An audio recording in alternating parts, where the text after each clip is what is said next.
pollution de l'air, un effet également néfaste sur le cycle menstruel? Les polluants atmosphériques pourraient-ils avoir un impact sur le bon déroulement du cycle menstruel? C'est la question sur laquelle s'est penchée une équipe de chercheurs français.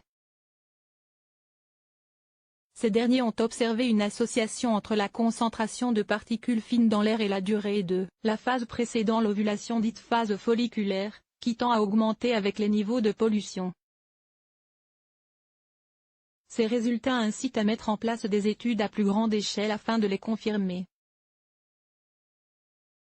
La pollution atmosphérique contient des milliers de composants gazeux, liquides et solides.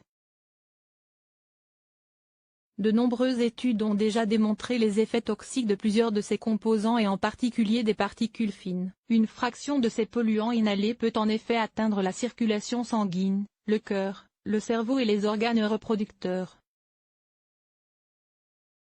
Si les effets sur la mortalité et la fonction cardiovasculaire sont bien caractérisés, concernant la fonction de reproduction, le risque concerne surtout la croissance du fœtus et la prééclampsie. Jusqu'à présent cependant, peu d'études ont examiné l'impact de la pollution sur l'activité ovarienne et les différentes phases du cycle menstruel.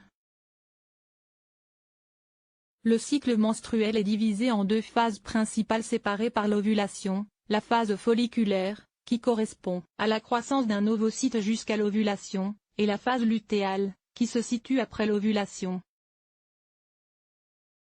La bonne régulation de ces phases est assurée par l'axe hypothalamo-hypophysaire ovarien, chaîne de transmission d'informations hormonales, entre l'hypothalamus dans le cerveau, l'hypophyse, la glande située sous l'hypothalamus, et les ovaires. Or, certains travaux suggèrent que cet axe peut être altéré par l'exposition aux particules fines et c'est une piste qu'a souhaité explorer une équipe de recherche française au sein de l'Institut pour l'avancée des biosciences. La pollution atmosphérique peut perturber l'axe qui contrôle le cycle menstruel. Les chercheurs se sont plus précisément intéressés aux potentiels effets à court terme d'une exposition récente aux polluants atmosphériques sur la durée du cycle menstruel et de ces deux phases. Dans le cadre de l'Observatoire de la fertilité en France, OBSEF, ils ont recruté et suivi 184 femmes n'utilisant pas de contraception hormonale et qui ont accepté de recueillir de l'urine tous les 1 ou 2 jours durant un cycle complet.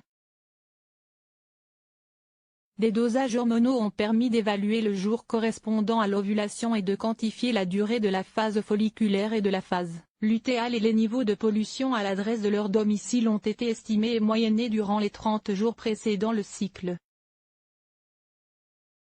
Les chercheurs ont observé que chaque augmentation de 10 microgrammes M3 de la concentration en particules fines, PM10, dans l'air sur la période de 30 jours avant le cycle considéré était associée à une augmentation de durée de la phase folliculaire d'environ 0,7 jours. En revanche, aucune variation nette de la durée de la phase lutéale ou de la durée totale du cycle n'a été constatée. Selon le Pr Rémi Lama qui a dirigé l'étude, publiée dans Environmental Pollution, ces résultats sont cohérents avec les données plus fondamentales suggérant que la pollution atmosphérique peut perturber l'axe, qui contrôle le cycle menstruel, et les hormones de stress comme le cortisol, qui peuvent l'influencer. Le chercheur conclut, il s'agit de travaux originaux qui génèrent une hypothèse nouvelle. Il faudra un certain temps pour l'infirmer ou la confirmer sur de plus grands échantillons de population, étant donné le coût et l'effort que représentent de telles études. Ces résultats sont d'autant plus importants que selon l'Organisation mondiale de la santé, 9 personnes sur 10 respirent un air pollué dans le monde.